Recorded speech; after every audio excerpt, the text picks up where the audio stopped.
Hello. Alrighty. The music's cut off. That's my cue.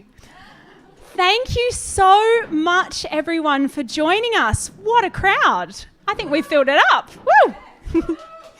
Alrighty. So today we are joined by the brilliant Michael Trant. And we... Thank you. My pause for whooping. And we are actually... This is our first session for 2025, our 4th year of this book club. Oh, so thank you so much to all of you for coming along for the ride. Some of you have been here longer than I have. And Billy did pop in last week and send her love and wishes to everyone. So her and Storyboy are going well. So I'm just going to start with the acknowledgement of country. I'd like to acknowledge the traditional custodians of this land where we're gathering today, the Menang people. They have looked after this Noongar Budja for thousands of years, and it's such a privilege for us to be able to gather here and share stories. I'd like to acknowledge the elders, past, present, and emerging. Thank you. All right. Mr. Tour Man, the new Taylor Swift with your Eras tour. Yeah? Yeah, it feels a bit that way. How are you feeling? Yeah, good. I've been driving around all the way this week. We're in Dunsborough on... What day is it today? We're in Dunsborough on Monday night and Capel Tuesday, and then drove down to Manjimup yesterday and did the library there this morning, and yeah, it's all around the place. And then out to Cogen tomorrow on the way home. Beautiful. Busy. Yeah.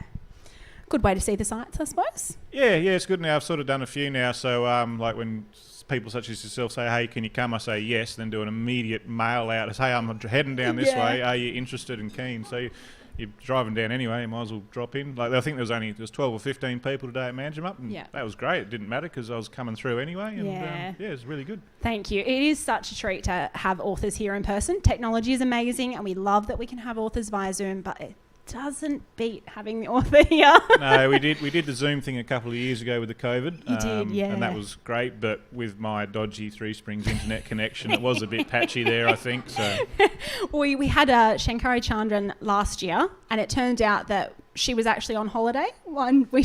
She had us in the bathroom in her hotel. She goes, no, you've just fallen in the toilet. So, we keep it real. But... Mike was a veteran here with the Paperbark Book Club, but we definitely have some new members. So I kind of wanted to bring it back to asking some of the questions that I know you've answered before, but tell us a bit about young Michael and what was his relationship to reading.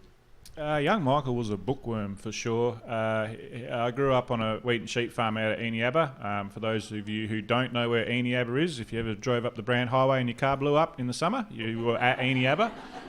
It was a really hot place. Normally, if it wasn't Marble Bar that had the highest temp for summer, it was Eneabba. But yeah, I grew up on a wheat and sheep farm. Loved growing up on a farm. Well, I sort of did, but then at the same time, I was jealous of the town kids who could go play with their mates after school, whereas my nearest mate was like 10 k's down the road. You couldn't just deadly treadly there. But I wasn't a farm kid. I was much happier sitting inside reading books or playing Nintendo or whatever, and then Dad had sort of dragged me out by the ear. Come on, we've got lambs to mark, or sheep to drench, or whatever it was. And I can remember telling Dad that I don't need to know how to do whatever the thing was he was telling me to do, because I'm going to be an author when I grow up. And of course then I grew up and thought, well, that's stupid, I need a real job. So I came back home to the farm for 2 years, and me and Dad nearly killed each other. And so then I went off and got a trade and did that for a bit, and sort of come full circle back to farming and writing at the same time, which is funny how it works out. I bet he enjoyed being able to gloat for those couple of years when you came back. Yeah, he was quite relieved actually, because I think he was going to have to get a full-time worker on instead. So instead he just sort of paid me half rate, and this is your training, son. One day, son, this will be all yours. That was a lie. Any favourite authors from that time? Well, sort of as a kid, I read everything. Like I loved Enid Blyton and The Faraway Tree and all those sort of stories, The Famous Five, and the circus one. I can't remember what that was, but the kid ran away to the circus. That was fascinating. I was trying to work out how I was going to do that every time Lennon Brothers came to town. Not because I was unhappy at home. It just sounded like a cool way to live. And then as I got older, you obviously find more things like Goosebumps, R.L. Stein, all the Choose Your Own Adventure books. Then you go away to high school. and you go from this tiny little library about half the size of this room where you can get 2 books out at once, down to Governor Stirling in Midland, where there's 1,100 kids going there, and there's a massive library bigger than the school that you came from. You can get 10 books out at once, and I was happy. I was in my element. They had everything there. So I found Bryce Courtney, I found Stephen King. Behemoths. You went for the big books. Yeah, that was like value for money sort of thing. Like, if a book's that thick, I want it. Lord of the Rings, Dragonlance sagas, pretty much everything. So I would quite often, because I'd sort of bounce. I wasn't a complete nerd, but I wasn't one of the cool kids. I could sort of bounce between the two a bit, and then get sick of them and their politics, and go and hang with them, and get sick of them, and bugger this, I'm just going to go sit in the library and read. So that quite often happened during the lunch break. And then, yeah, that was pretty much. And then I remember when I was 16, I badly cut my leg during a water skiing accident, so I was on the couch for 2 weeks, and then Dad sort of threw a Wilbur Smith on my lap and said, "Here you go, son, I think you're old enough to read that." And, oh yeah, that was the stuff, that was an awakening, that was. And funnily enough, when I was writing Wild Dogs, I thought I'll try and write something like Wilbur Smith would have written when he was, if he was an Australian, so minus the sex. Plenty of violence, but no sex. Mainly due to the main character. We don't need that, I don't think. That would be a bit awkward to write. So I think actually in No Trace there's a scene where Gabe's standing in front of the mirror naked going, no one needs to see this. So That was you just putting down any author editor suggestions of, what about if you add a bit of romance in? Like, take note. I always joke to my mum that if I ever do write a bit of spice, she's going to get a copy with those pages like torn out and redacted, because she used to record movies for me on school nights, but she would stay up and watch it and pause out the ads. This is the back in the VCR days, obviously, where you'd pause out the ads. But then if things got a bit spicy, pause that. But then I think she just got sidetracked, and then you'd miss half the bloody movie because she forgot to unpause it. And I'd be watching this movie, and then all the kids would be talking about it at school the next, "Oh, did you see that bit?" And I went, "No, I didn't see that bit. What are you talking about?" So, yeah, Mum's going to get this redacted book. I'm going to have to write some spice just so I can give her a book with all these black lines through the text. Absolutely. Turnabout's fair play. The dedication, though, to... Yeah, absolutely. What about... So, always a big reader. What about your writing origin story? Do you have a bit of a origin story? I always enjoyed creative writing in primary school. I'd always write these massive long epics, like the teacher would be like, write 2 pages, and I'd do 10. But then I'd get sick of it at the end and bored. I'm very good at starting things, not always the best at finishing them. So it would be very, very cliche, he woke up and it was a bad dream thing, like that sort of very quick resolve. And that sort of followed me into high school. But then in high school we had to start writing more essays and things and about books. And people always ask me, what do you think of Tim Winton and that? And with all due respect to Tim Winton, he made me hate English because they threw Cloud Street on the desk and said, "Here, read this and give me 2,000 words and why it's such an awesome story." And I would be like, it's crap. Let me read Stephen King or Wilbur Smith or anything else. Don't make me read this. If I wrote a story the same way that was written, you'd fail me, because he broke all the rules that I've just spent the last 10 years learning. So I always got marked down because my essays were too conversational. And now I get a lot of praise for my lovely conversational way of writing. I'm like, look at that, miss. Yeah, who's laughing now? I really struggled with English. I never did English literature because everyone told me I'd hate it. So I just did like the normal TEE English or whatever it's called nowadays. But I barely passed that, purely because I just wasn't clever enough to shut up and write what the teacher wanted instead of... like one of those things like, why did the author describe the curtain as blue? I'd be like, because the curtains were blue. And the teacher's, no, it's an overlying theme of depression and sadness, and blue means this, and, he's repressed and all that. So I'm like, the curtains were blue. He's just describing the room. Blue curtains. So, yeah, I was not popular in English. And as an author now, you can just make these decisions and be like, because. Well, yeah, it's amazing. And I've since learned that, like, a good friend of mine, Jess, she says to me, it's not so much what the author meant, it's what you interpret.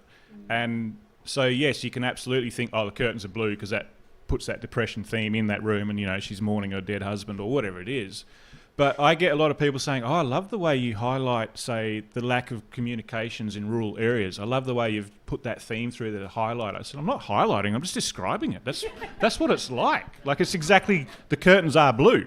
Now, if you want to think I'm saying that to bring issues to light, that's fine. But the fact is, and it works really well in my books because you can't just call the cops because the phones never bloody work. So, yeah. Who here has been personally victimised by Tim Winton and Shakespeare in high school? Everyone. Yes. I actually only successfully read a Tim Winton this year. Yeah, I listened to The Shepherd's Hut a few years ago because I thought, I really need to cut the man a break. He's a brilliant writer and Everyone say he's great. Amazing well. So I listened to The Shepherd's Hut and I loved it. So that was like, I should probably go back and take a few more on. But I've just got so many other books I want to listen to, so I'm going to listen to stuff I know I'm going to enjoy. Yeah. I'm listening to a lot of rural crime and Australian writers at the moment because that's apparently what I write too. So try and steal some ideas from others and see how the professionals are doing it. Join the group. Well, I suppose because you've been travelling a lot as well lately. Do you have any recommendations that you've listened to recently? I love Alan Carter's stuff. Yeah. Marlborough Man, the Geordie cop hiding out in New Zealand. Yeah. Love that. And the follow-up book. And he recently announced, I'd literally finished reading the second book, and I messaged him that morning and said, love it, mate, amazing work, well done. And that, within an hour, he'd put up the post, the third book is coming out this year or next year, whenever it is. I went, wow, that's some timing. Yeah. So I've got prize catch on my to listen to, because I don't read much. I read with my ears because I'm at work. I'm in tractors and machines. It's just the perfect time to sit and listen to an audiobook. Yeah. Plus, I'm usually reading either my manuscript or someone else's manuscript. So to sit down and read for fun, plus I get distracted too easily. So at least if I'm at work, I'm getting paid to sit there and listen and concentrate on what I'm supposed to be doing. But yeah, king of multitasking. Yeah, no, there's so many. Like if you're in the rural crime thing, like I'm just slowly working through Chris Hammer and Jane Harper's list. Yeah. But I find every time I go to listen to one of their books, it's very similar to what I'm trying to write. Yeah. So I don't want to sort of poison my own thoughts with their great ideas. So like I started listening to Treasure and Dirt last year about Chris Hammer's about ratting opals, like pinching opals out of a mine. And I listened to the first page, and I'd just written a scene in Blood and Gold about to go prospecting and finds gold and stuff. I think, I better not listen to this now. Similar. Did the same thing with the Dry. Just started writing Wild Dogs, the first chapter set in the Dry, and opened up the book in the airport because we're about to go on holiday. Read the first page, thought, nope, I'll listen to that. I'll read that later. So yeah. So I just sort of bounced from things to things. I was listening to the Expanse series, the massive sci-fi space opera. About 7 or 8 books long. I was listening to that for the second time as I was writing Blood and Gold because I didn't want to copy any themes because it's a mass. I still found I ended up writing in a similar style. I seemed to be able to parrot. I'd make a good ghostwriter, I reckon. Yeah. Yeah, I feel like it'd be so hard to keep that degree of separation if you're enjoying it. If you're hating it, it'd be easy. But if you're liking it, well, I can recommend Christian White's new one, The Ledge. That one's a very good one as well. Yeah. Alrighty, so that already answered my next question of are you able to immerse yourself in other stories while you're in the middle of a project? I mean, I can. Next one though, are you able, do you sort of do one book at a time, or do you have like a couple on the go and it's just you bounce between them? Well, so far it's been one on the go because Wild Dogs was already written when Penguin bought it in a 2-book deal. So then I had to madly write No Trace. So there was nothing else to focus on because there was no other contract. And Blood and Gold was a 1-book deal. So again, I'd started writing, when I finished No Trace, I'd started writing a different story with Gabe in the hope that they would want that. And I'd actually sent off about 30,000 words to my agent and the publisher, and we were literally having a Zoom meeting. I was going to send Gabe up to a mine site as a wildlife protection officer instead of a dogger because I thought it'd be a nice role reversal. And I thought it'd be hilarious to have grumpy old Gabe up there with a very new, very green, very over-enthusiastic safety officer. Oh, yes. And you got the man who loves his rules and the man who hates rules just bouncing off each other. And of course there'd be a dead body or something would turn up in the mine and Gabe would be involved somehow. I don't quite know how yet. But the publisher, Bev, loved the premise of it. So we're having the Zoom meeting and I was really struggling with the story because it just felt too slow. And I just made the off-the-cuff comment and said, I don't know, it just feels a bit too similar to No Trace, locked, sort of a semi-locked room thing. It's slow. There's no running around the bush. I'm not really sure. And Bev goes, yeah, you're right. What else would you do? I said, well, I was sort of thinking if we did this one, the 4th one, the whole gang would get back together and they'd be back out in the Murchison. There'd be someone going missing. They'd have to run around and find him. It'd be sort of similar to Wild Dogs. She said, great, do that. Give me 3 chapters on that and we'll sign you up. I went, oh, shit. So I sort of did have 2 manuscripts on the go in my head then, because I'd madly come up with this. Oh, it was just a one-line synopsis, basically, what was going to happen in Blood and Gold and the opening 3 chapters, which didn't change too much. And then, so I've been writing that one while in the back of my head I've got this FIFO one that I really want to do with Gabe. I've sort of come back to that, so we'll see if they want that one now. I'll just keep my mouth shut with this meeting and we'll pursue that one. You're like, no distractions. No distractions. This is what's on offer. Take it. And when you're actually, like when you've got a deadline or you know that you've got to get that book written, what does it look like for you? Are you in a hermetically sealed room, no distractions? Are you... are you like a between 9 to 2 I write my book, or are you just go with the flow? I'm one of those people that I don't like being late for things, and if someone asks me to do something by this time, I will generally get it done unless there's some outside influence that I can't control. So like I'd finished No Trace 12 months before it came out, basically the first draft, and there was a bit of editing to do, but I had 12 months and I wrote 30,000 words in that 12 months because there was no expectation and no pressure, and I was sort of a bit burnt out because I'd had to write that one in a hurry. I keep saying No Trace was written on red wine, adrenaline and pure terror because I wasn't going to miss my first deadline with Penguin. I mean, I thought I was going all right, but then my partner Kylie keeps telling me that was shit. You were grumpy, tired, stressed out, and so... You were in a fugue state. Oh yeah, but no. What generally happens is I'll try and get up early and get my 1,000 words a day out of the way. Just get it done, then I don't have to worry about it for the rest of the day. I don't have to dread coming home to a blank page. I can just get it done. The catch is that we're generally working up on a farm, so I mean, I have said before, like if we're doing a job like deep ripping or seeding, big tractors, slow moving, fairly open paddocks, so I'll take the laptop or a notebook and just work in the tractor because it's all auto steer. Just hit the button, start work. My writing style is very much stare out the window for 10 minutes and then maybe do a few words, then stare out the window again for 10 minutes. So it works quite well with driving tractors. And we've got very accommodating bosses, so I haven't hit anything yet. I'm not even going to say I've had close calls because I've done it my whole life, so it's pretty safe, reasonably safe. And like I say, I'm not one of those writers that just get lost in the scene and look down and 10,000 words later looks up again. That's 10 words later I'll probably look up again and start daydreaming.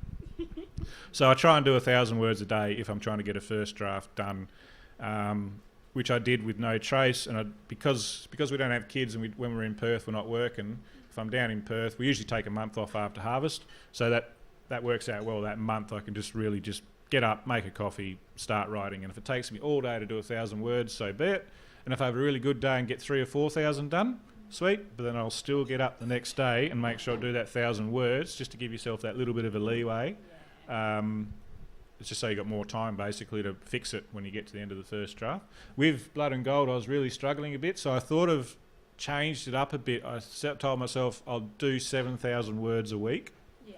So I could stew on it all week. What ended up happening was I just do 200 or 300 words a day in the morning, go to work, panic, stew on it, come home, nothing, I'll do it tomorrow. I've still got 3 days left in the week, and on Sunday just write 6,000 words in I'm very much a last-minute school project student.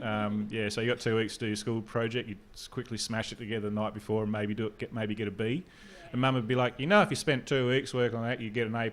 Yeah, I know, but that's just the way you just thrive under pressure. Yeah, exactly. Yeah. It is. I'm very much a under pressure person. Some people go to pieces when plans suddenly change, whereas I'm sort of the opposite. Everything just sort of comes into focus. So I very much need deadlines and things to keep writing. Because everything written up until No Trace, everything written before that, Ridgeview Station, the 5 or 6 manuscripts between Ridgeview Station and Wild Dogs that haven't seen the light of day yet, they were all written for fun. So if they got hard, I could just stop and go and write something completely different or not right or whatever.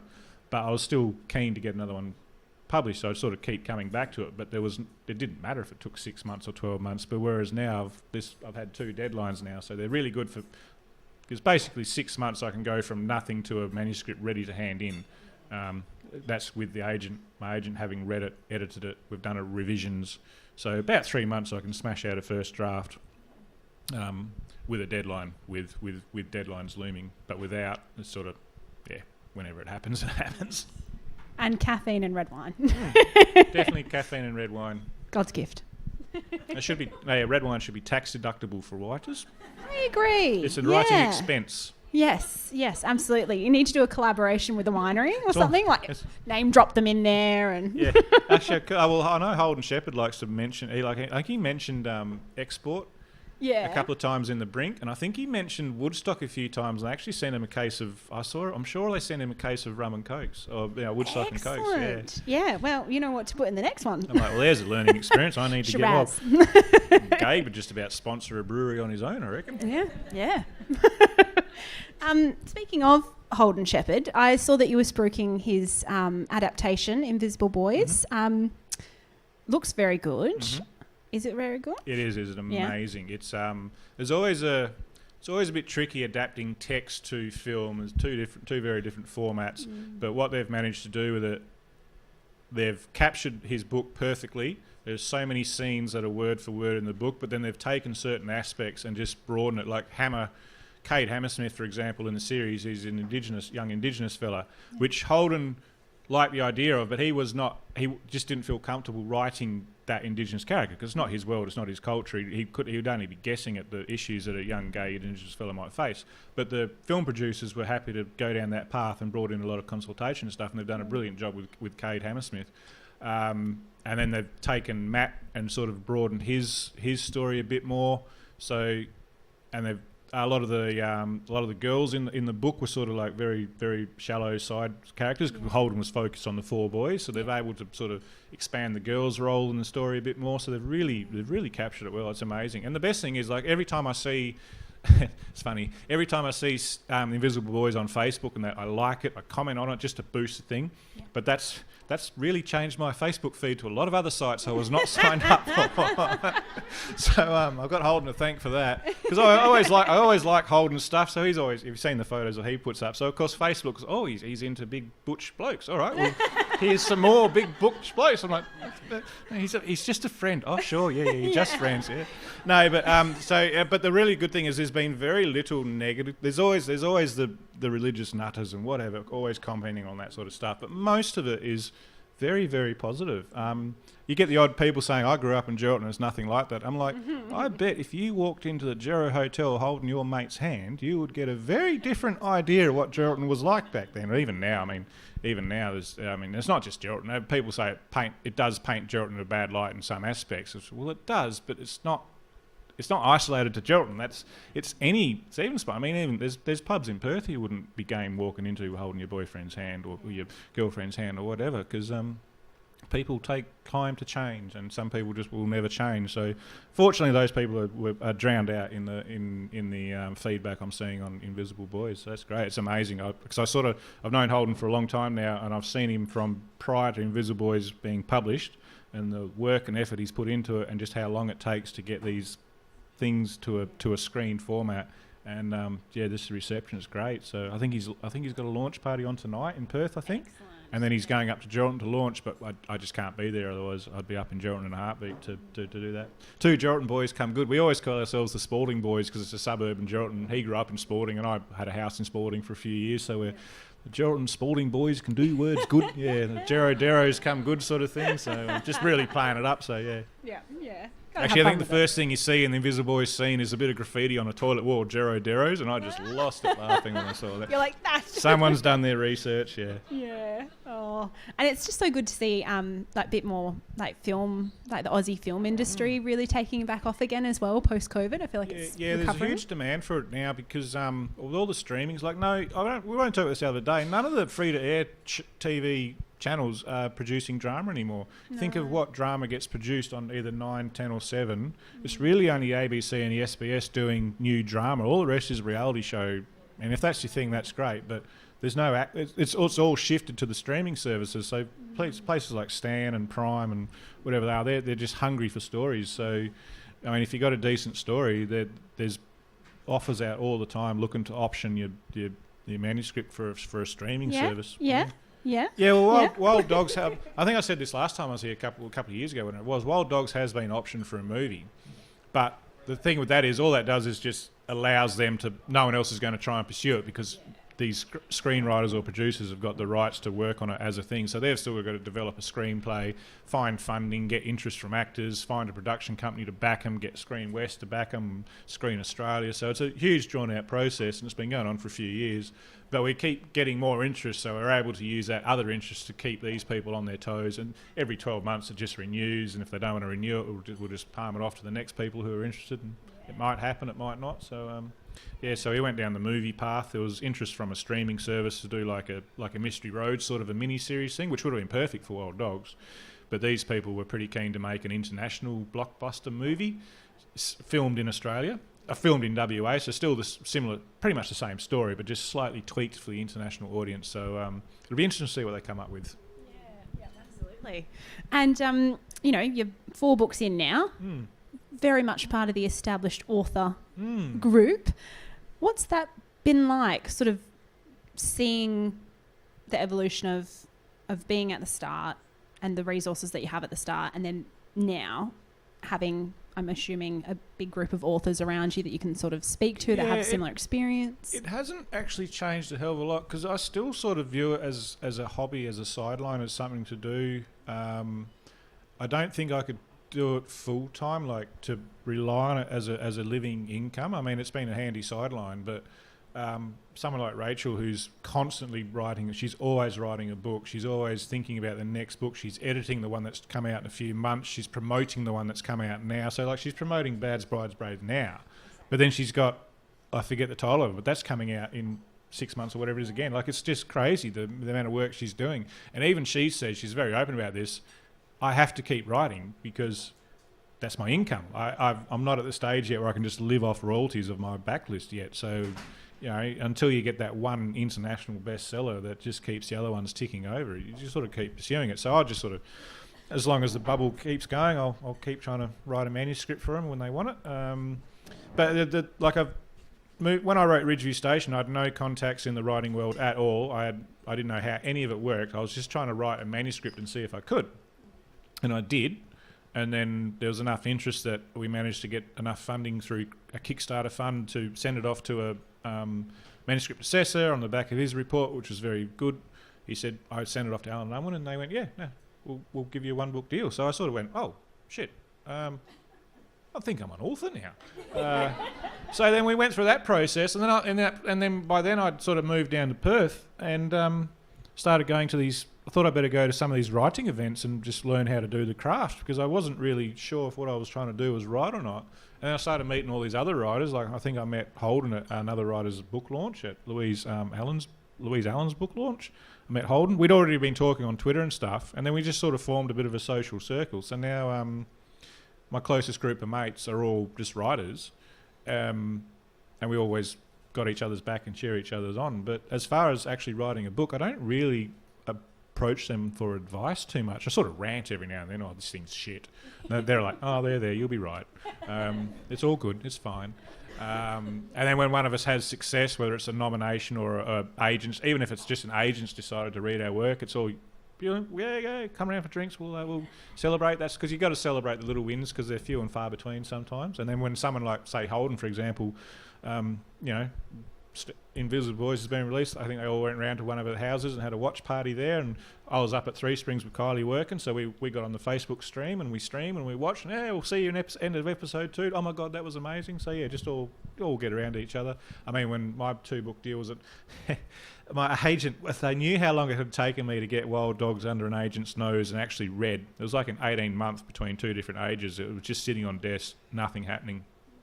And then Alex finally read it, and she tweeted, she'd been in touch with me, she'd emailed me, so we need to talk, so we'd arranged the meeting for the following day. But in the meantime, unbeknown to me, she'd tweeted, I'm halfway through this amazing manuscript by a WA author, oh my god, it's amazing, he's trying to give me a heart attack. And all of my writers' friends saw it, but I was out picking stumps in the paddock, and my phone was in the glove box of the ute. And sort of like an hour later, I get back to the ute and go to empty it off, and phone's making funny noises, and pull it out, what the hell. And like 5 missed calls from Holden Shepherd. I don't know how many chat messages and private DMs on Twitter, and I thought, Jesus, who's died? Because I've never had a phone call from Holden in my life, and I don't think I've had one since. It was like, mate, have you seen Twitter? Bloody Alex is... I said, oh yeah, I think that's me. Yeah, that's me. Oh, wow. wow, that's me. Shit, she's keen. So, and then we had the meeting the next day and signed me up, and then 5 weeks later we had a 2-book deal with Penguin. So, but that initial, I think they're talking about Michael. Holy crap, we need to let him know. And it was just it was nuts. It was hilarious. So, I think I say on the back of Wild Dogs, I've never seen so many people lose their collective shit at once over a single tweet. And that's exactly what it was. Yeah. And that community aspect is just beautiful, isn't it? I feel like it's big everywhere in the book industry, but I think particularly in WA. I've heard a lot of Eastern States writers who come over for festivals and go, "Oh wow, you guys are tight over here." Yeah, you're friends. Yeah, I've seen very little negativity. I won't say I haven't seen any negativity, but I've seen very little. There's always one clown, but it would be the most supportive industry. Like farming's pretty supportive, but it's not always supportive. But where I've seen the writing community, I've seen is 99% of it is brilliant. Yeah. Well, that's nice. It's a bit like the book club community. So one thing I wanted to talk about as well is we're back with Gabe in Blood and Gold, and you are so clever in that you write your books so that they can be read as a standalone, or there's extra little treats for the readers that have gone along the way. How do you find doing that balance of writing for both of those two types of readers? Yeah, I'm very lucky. I have very good editors. So I've had the same editor, Shanae, do all 3 books with Gabe, and same publisher, Bev. So, and they're very aware. Bev's very aware of keeping them to being able to be read as a standalone, because you don't want to pick up a book, look at it and go, "Oh, it's book 4 of 5. I don't really want to start a whole 5-book series, so we'll go get something else." Whereas if you don't mention that, people can absolutely pick it up, read it, enjoy the story, and then go, "Well, they mentioned this," and then you look at the backlist and see what's going on. But I do struggle with it, and it's the editors that pull me up, because when I was writing No Trace, I referenced a lot of stuff that was happening in Wild Dogs, because I was basically promoting Wild Dogs while I was trying to write No Trace. So it was all fresh. I was going things like this, getting questions about Wild Dogs in the back of my mind, and going to say, "How is Gabe going to get himself out of this? The bit where the helicopter falls out the sky." And so it was all mixed up together. And then I wrote the draft, sent it off, and Big goes, "Yep, cool. We just need to cut that, get rid of that. Too many people are referenced. Like Darren doesn't get mentioned in No Trace. Darren from Wild Dogs, the young Indigenous fella, great character, and everyone's like, 'Oh, when's Darren coming back?' I said, 'I'm trying. Every time I mention him, I keep cutting him out, because you got to keep explaining who all these characters are, but then they don't have any relevance to the story that you're writing. So I'm hoping to bring Darren back the next one. Hopefully Darren will be in, make an appearance, but. The goal was always to get the gang back together, which I was going to do this time around, because Blood and Gold was going to be the 4th book in the series, and it would have worked, but it didn't work out like that. So we got half the gang back together, which was a nice surprise for people who didn't know that was coming. And so it is hard, but thankfully the editors are really good. Shanae gets Gabe beautifully. There's a couple of scenes where she said, "Those 2 other fellas were being pretty sarcastic. Don't you reckon Gabe would arc up a bit?" I'm like, "Yeah, he probably would." We made him arc up a bit. So yeah. Amazing to have a team that knows the character so well. Yeah. So between my agent and publisher and my editor, and even the narrator Rick, because Rick just gets his toning when he's on the audiobook, he just gets his tone. He knows when Gabe's being dry and sarcastic. Like, "All right, mate." They said, "Oh, that's right, mate." Like, if you didn't know the character, you could get that intonation wrong, and it wouldn't make sense. But Rick's just be able to just pick it up. He gets in touch with me every now and then when he's recording, normally to tell me all of the typos we've made in the final draft that's already gone to print. I'm like, "Rick, it's already gone to print, mate. You should have read this 3 weeks ago." He said, "Well, you should have stopped using AI editing." I said, "Mate, we're not using AI editing." "Oh, they are, they are." Righto. No, he's Sounds a great like character, a legend.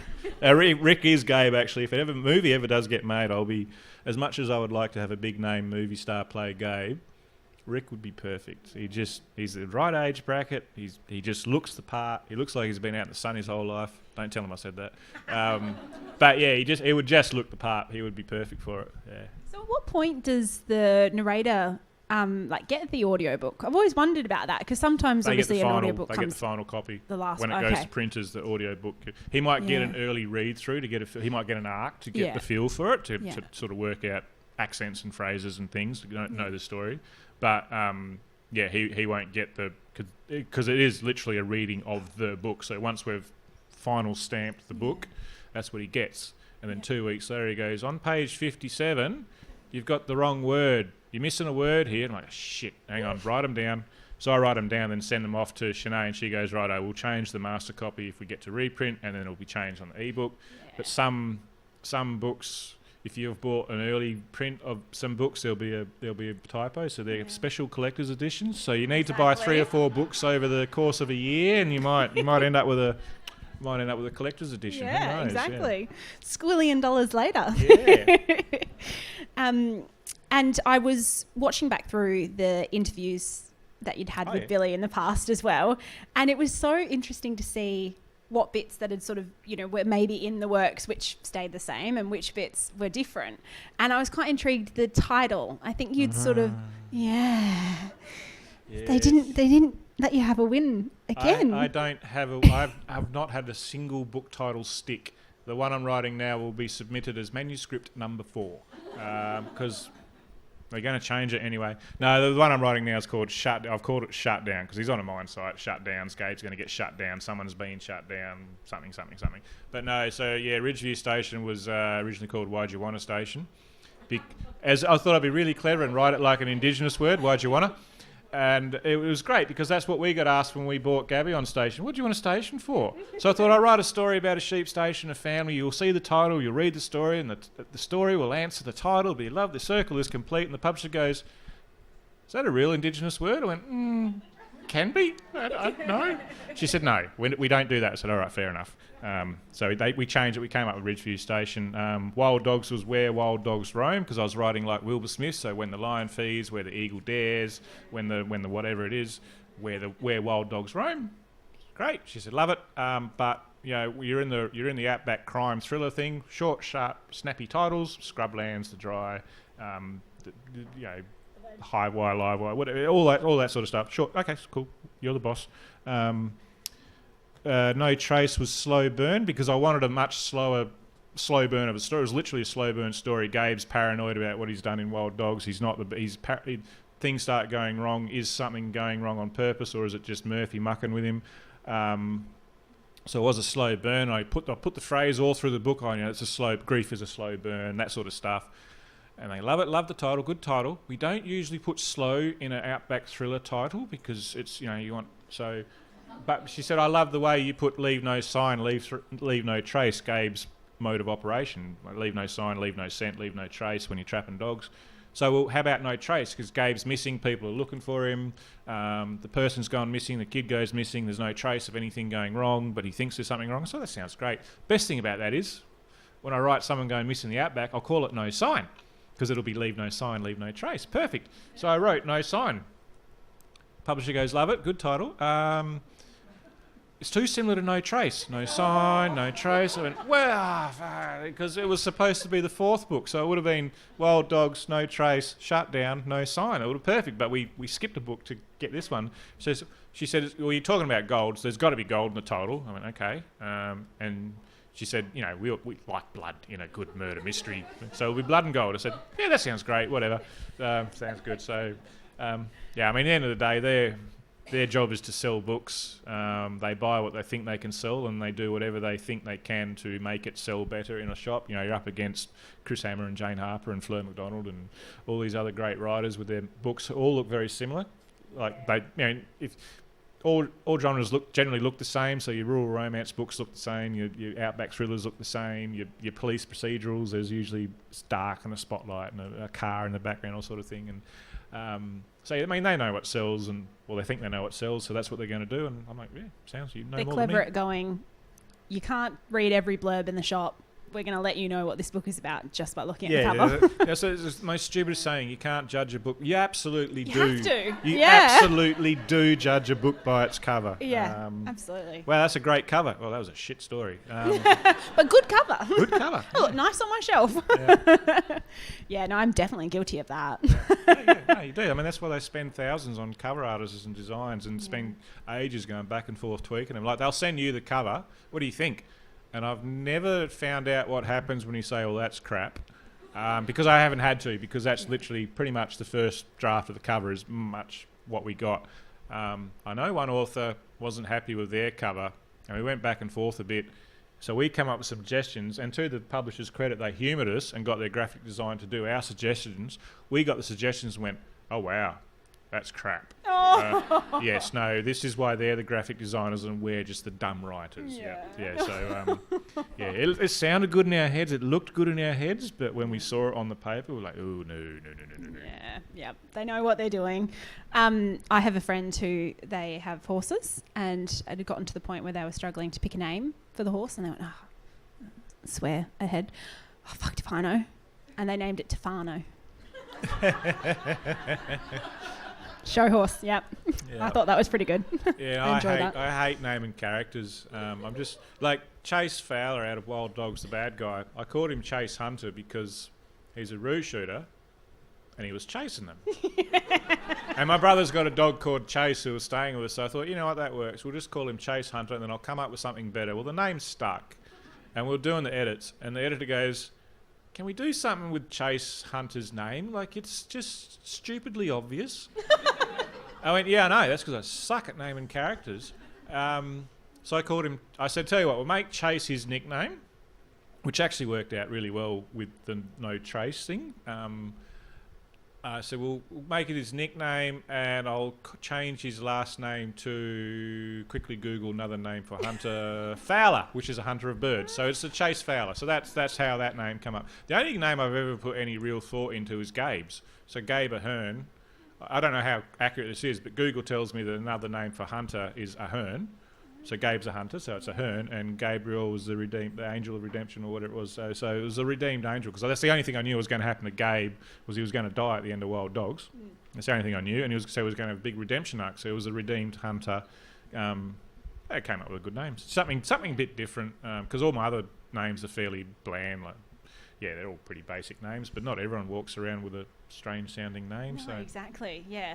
No, you've got to have characters that you can relate to as well. And the other thing too is, especially when you're writing in the crime thing, you've got a lot of avid crime readers. They're always looking for that strange name, because why did he name them that? So if it turns out it's just Frank, you know. Yeah, you're like, no clues from that. Fucking Frank, if you've read No Trace. Yeah. He was, I don't want to spoil anything, but I had plans for Frank, and he stepped up and got in the way and did something completely different, so then I had to come up with who else was going to be the bad guy in No Trace, because, I sort of had him pegged for it, but it didn't work out that way.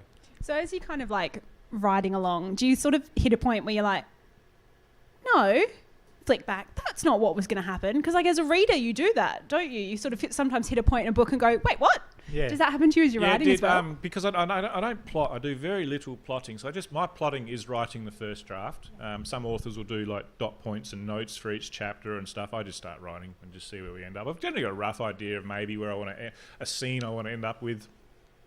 But I had no idea how I was going to resolve No Trace. I just knew there was going to be a bunch of people on a station, and one of them was going to be out to get Gabe. That's all I knew.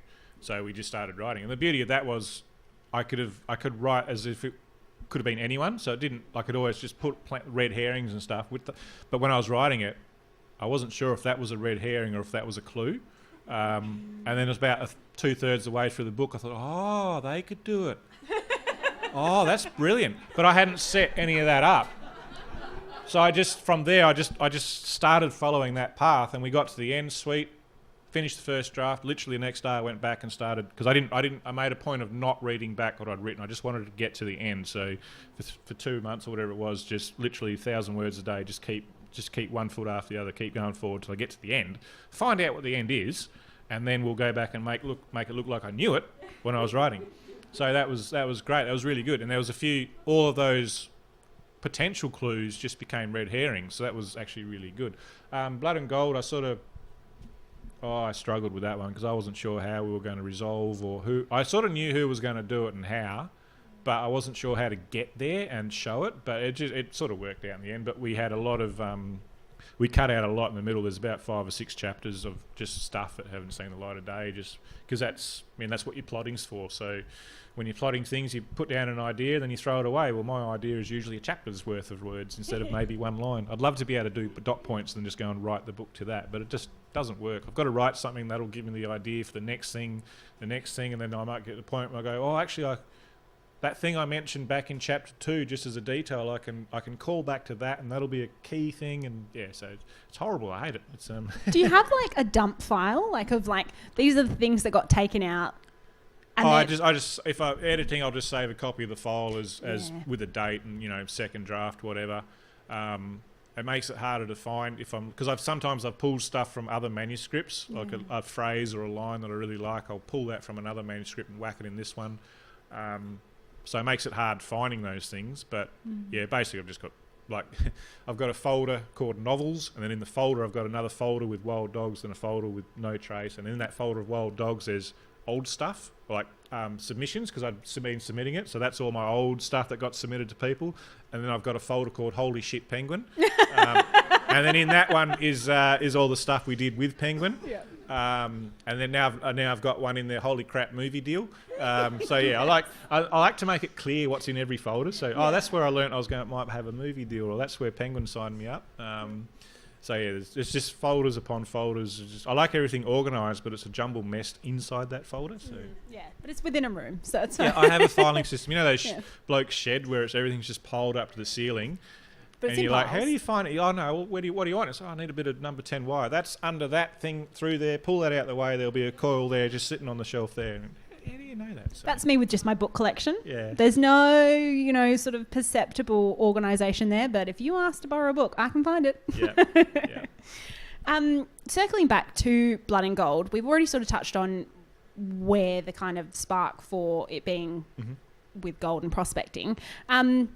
Had you already, I know that Q goes hand in hand with prospecting in WA, but had you spent much time in Q? No, I've driven through it twice. That was about it. But it's such a lovely, quaint little town because it's got all the old stone buildings, the original buildings from the prospecting days. The cop shop's still it's a stone build. It looks more like a church than a bloody police station. You got the Murchison Hotel, and you got the Queen of the Murchison as well, the other hotel. Then sort of not far out, you've got the Big Bell, the old mine site there, and all these other great sites around the history, which I didn't go into too much because that's sort of not what the story about. But it's very plausible that queues of people go prospecting out there, and there's gold prospecting tours and there's gold shops around the place and things like that. So I mainly research things on how the whole prospecting thing works as far as being allowed to prospect and where you are, because when we're on the station we had people coming through all the time because it's just pastoral lease, it's government land, you can't stop them or whatever, but and we had companies coming through with surveys because they wanted a tenement, they were looking for anything from gold to uranium to whatever they thought was going to be there, and they just come through and do the survey. But it's just a nice little town, and it's in the area of the land that I can describe quite well without having to research. So I'm a very lazy writer. I write what you know, so I know that part of the world reasonably well. I can imagine it, so I can just describe a landscape, and that could be in Kew, or it could be Meekatharra, it could be sort of any of those areas. A bit different to up the Pilbara and the Kimberley, but so this is a nice area, and makes for a good setting because the phones don't work, as I said earlier. Absolutely, a lot of freedom with the phones not working. The reason partly why I asked is because as soon as I sort of read the blurb, I'm like, oh, Q. I got in touch with my dad because my dad worked on the gold mines for 15 years. And I was like, I know I've heard a story about Q at least once before. And I touched base with him, and he had a few stories to tell. And I think the main reason it became Q is there was a throwaway line in the manuscript I'd been writing. Gabe's getting up on the mine, he's getting VOC'd to drive a golf cart around, as you do. You get VOC'd to operate a broom up there. But he basically... Gabe's thinking to himself, it was a throwaway line I just wrote, reminded Gabe of getting his driver's licence, except the old copper at Q said, here's your licence, I've seen you driving around for the last 2 years, you stupid bugger. Here's your licence, we don't need to do the test, and I've seen you driving around the back of Q. And that was the throwaway line. So when I was writing this one, I thought, where am I going to send him? I'll send him to Q. Oh, that's right, it was going to be his hometown, so that's when the whole backstory could be built based out of Q. So it just worked out really well. Just again, nothing planned. It's just a line that I'd written out of the blue just came back and went, I could use that. Yeah, that's why you don't delete anything. Yes, yeah, exactly. And with the whole prospecting side of it, I was so surprised. I went and did a quick little Google. Is that right? That you don't have to have any sort of special license to trade in gold and stuff. Apparently not. It's a raw material. It's a raw resource. Yeah. Yeah. I thought that too. I thought you'd have to have a license to trade gold, but apparently not. Yeah. Yeah. Bizarre. So Gabe's reaction to that is exactly mine. Well, bugger me. Yeah. Exactly. That's exactly what I said. And I really loved, I'm going to do a quote here. I loved when you, Gabe was sort of talking about it and said, haven't done much prospecting myself, but I figure it's probably a bit like fishing. Good fun when you're catching stuff, but batshit boring when you're not. I thought that was excellent. Yeah, I haven't. The only prospecting I've ever done is at the Kalgoorlie Tourist Park when I was about 12, where you go and hire the thing, you go out, and I think they're just wanting to go and pick up all the old nails that they've lost there or something, because that's about all you ever find. But it's part of the experience walking around, get all excited. Oh, it's a tin can, shit. So yeah, and like we had prospectors all the time, and they were always so cagey about whether they found something like that. They'd 90% do the right thing. They'd ring up, say, "Hey, I'm just coming to prospecting. I've got my miner's permit, my prospecting license. We're going to call in tomorrow, ask you where we can go, where you don't want us to go." And it's basically like, mate, go where you want. Just leave the gates as you found them. We're on channel 26 or whatever it is. Get stuck. Let us know. If you can't let us know when you're coming back. If we don't see you in a week's time, we'll basically put the plane up and go for a look, or we'll go out, we'll keep an eye out when we're doing water runs and stuff. But when they'd come back on their return trip, how'd you go? Oh yeah, no, not too bad. Did you find anything? Oh, maybe. Mate, we don't care, we're just interested. Oh no, but you might send someone else out there. 600,000 acres, there's plenty of places they can look. No, the inspiration behind the plot of Blood and Gold come from two blokes me and my ex-wife used to work with. They were very clever fellas, turned their hands at anything. They ended up buying a farm. We ended up working with them for a while. But they were telling the story. They went out prospecting on a bit of a holiday, and they found a few nuggets and stuff, and they were on their way back home. They sort of called into the local, and they weren't bragging about it. They were talking about it amongst themselves, just at the front bar with a nugget sort of going, "Yeah, it's pretty good." Said to the barman, "What do you reckon that's worth?" He went, "Oh, I don't know, whatever." Anyway, they thought they'd go out and have another look in a few weeks' time. Went out there and realised that someone had pegged the area out from under them. So not only had someone seen them talking about the gold, they managed to work out where the bloody hell they found it and pegged it. And they went, yeah, probably not a good idea to be talking all that stuff out loud. And I've heard that story so many times from so many different people about some old fella sitting in the bar showing off his nuggets and just, not like you say, don't flash your nuggets at the pub unless it's after midnight.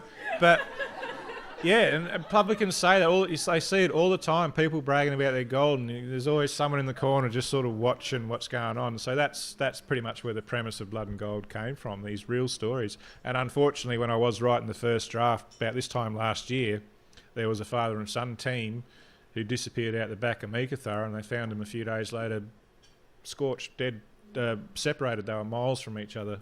They didn't even let the start. I might be getting this wrong, but. A station worker found their camp, saw that no one had been there, could tell that no one had been there for a few days, raised the alarm, they put the plane up, got the search crews out there, and yeah, sure enough, found them.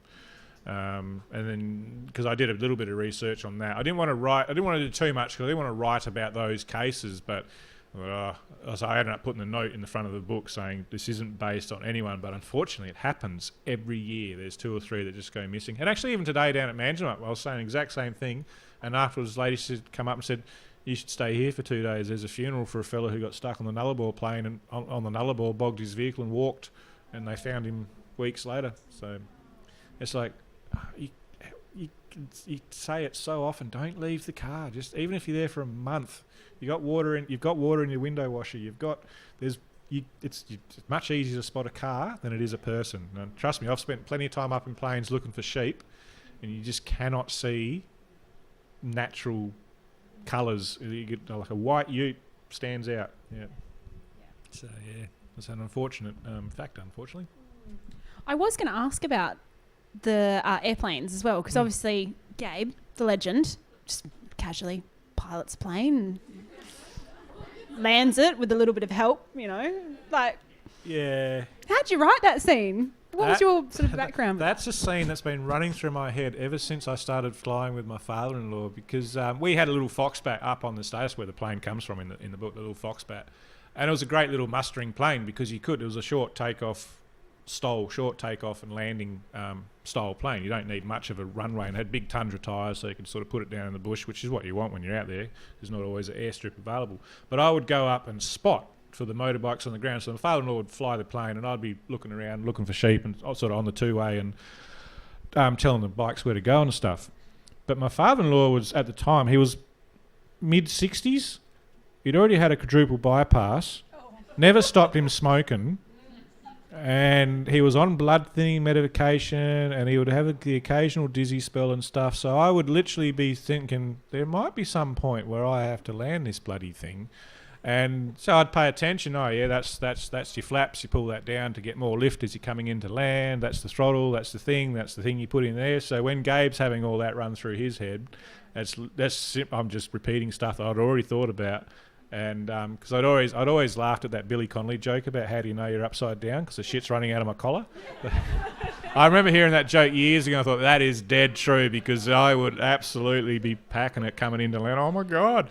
And like we had a couple of incidents where he was coming to land and a big gust of wind just picked him up and boinked him down like that, and yeah, plane ended up upside down. So it happens all the time, but I was ready and prepared because I'd sort of grabbed the stick and been piloting it around while he was in there, and oh yeah, this is cool, sweet, no worries, you're landing, sweet, you land it, but I would pay attention as to what the hell he was doing just in case, because you never know.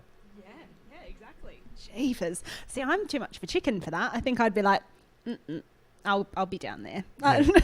That's great. It's a lovely view, and you get like all those descriptions of the land looking down from that's exactly what you see when you're up there. Everything just opens up and you can just see for miles because it's usually pretty flat, and especially when it's rained you can see all those clay pans full of water and just shimmering, and it's a really nice, and then you do get that big black bitumen strip cutting through it all the trucks just look like they're crawling along slowly with a mile of traffic stuck behind them. And so all those descriptions are just me remembering. It gets back to that lazy writing again. I don't have to research anything, I just remember it. So writing what I know. So the next one will hopefully be up in a FIFO camp. So all the fun and games that go on there when you're trying to sleep and someone's clomping around, they're slamming doors, there's amorous neighbours next door banging on the headboard because for God's sake, go to sleep. 10 minutes later, wow, go to sleep, God damn. That's amazing, that's impressive, but go to sleep, I've got to get up in a minute. Like, would you shut up? Banging on the wall, they're banging back. And so all those things, I don't have to research it because we've been through all that, we've done it all. So and this is the benefit of like not having writing as the only thing that you're doing as well, I suppose. Like as you keep working. Like it always blows my mind when you read people like Stephen King and that wrote Carrie, his breakout book at the age of 21 or so, 20. You're a kid. Like how did you? And then because I've always loved the way that Stephen King's been able to capture characters and the way they react to unreal situations. But he did all that in his early 20s, and like. Cocaine's a hell of a drug because he does say he wrote most. He doesn't even remember writing Cujo, which was one of my favourite books because I've always had dogs, and the idea of a massive great saint. But whatever is he saint? Yeah, this massive dog just suddenly turning just terrifying. But he was able to. I've read his memoirs. He said I don't even remember writing that book. And I'm like, oh, shut up. Bloody show off. I was so stoned out of my brain. So I wrote a bestseller. Yeah, like, no one likes you. Shut up. But yeah, how these people are able to write such stories. Like, I mean, we keep coming back to Holden, but I mean, Holden he based his story heavily on his life experiences, and he always says, I'm able to say some's fiction, some not, and we don't know which is not, but even so, even if half of it's pretty deep and heavy stuff. So, but he still wrote that in, I think he was late 20s when he started writing that. So yeah, you get these authors writing these amazing stories in their early years. How do you do that? Yeah. So whereas I'm just sort of drawing on experiences and building from there. But I mean, I didn't really start writing seriously till, I don't know, mid-30s, 10 years, mid-30s. I'd sort of had, 35 I think I started writing Ridgeview. Yeah. Something like that. Yeah. So. Yeah, there you go. And I was just writing what we were doing. You write what you know. Yeah.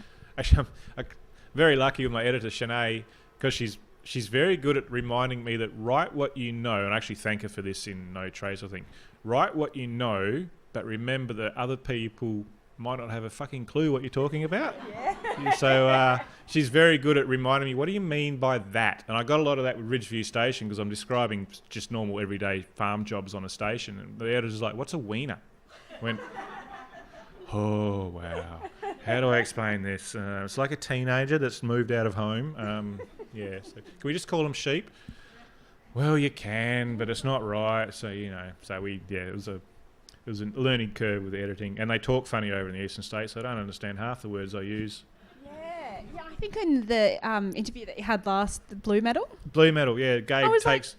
Isn't it Blue Medal everywhere? Yeah, Gabe takes off in a huff and his Land Cruiser, he floors it, and the Land Cruiser sprays everyone with Blue Medal as he rules off. And the editor's like, what's Blue Medal?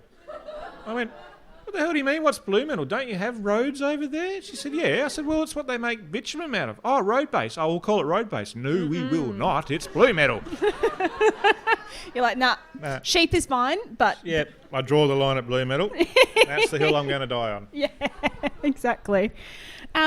So we're nearly at time. So the next thing for me is we do always love to see if you'd be willing to read a passage. Oh, yeah. Yeah. Would you be happy to do that? Yeah. I normally read the prologue because it sets the story up quite well. Got a copy there. Oh, here's one I prepared earlier. Oh, with tabs and everything. With tabs. I'm very relaxed. Yeah. And while Gabe does... Gabe... That's fair. No, that's fair. I can see me turning into a Gabe as the years progress. Bloody hell! What are you talking about? If you guys have any questions, let them marinate. Be ready to shout them out because we'll do that next. All right. So this is straight up page 1, prologue. The man talked too much. They watched him from the corner of the bar, sipping their beers as he spoke. He was older, not quite in that grey nomad bracket, but getting bloody close, and his nose, cheeks and balding head were tinged pink by the sun. Either he'd forgotten a hat, or he didn't think it was needed on such a cold, clear day.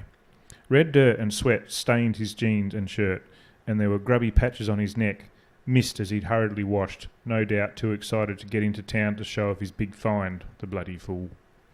Couldn't believe my eyes when I saw it, he said to the small crowd that formed around him. Tourists mostly. You could spot them a mile away, even the ones who tried to blend in by wearing work boots and clothes that didn't look like they'd come straight out of a Kathmandu sale catalogue. But you could always tell. It was the hint of wariness they carried, as though they were unsure of these backward locals who chose to live in such a desolate place and worried the vastness outside might swallow them up if they strayed too far off the track. They were right to be worried, especially if you came into the pub bragging about the gold nugget they'd just found.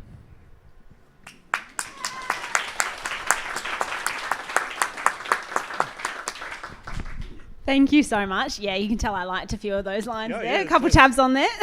Yeah, what we'll do is we'll hit the lights. We'll get some extra lighting happening. And are you happy to do some signing? I can graffiti books. And we will graffiti books. And I'm pretty sure he's the author, guys.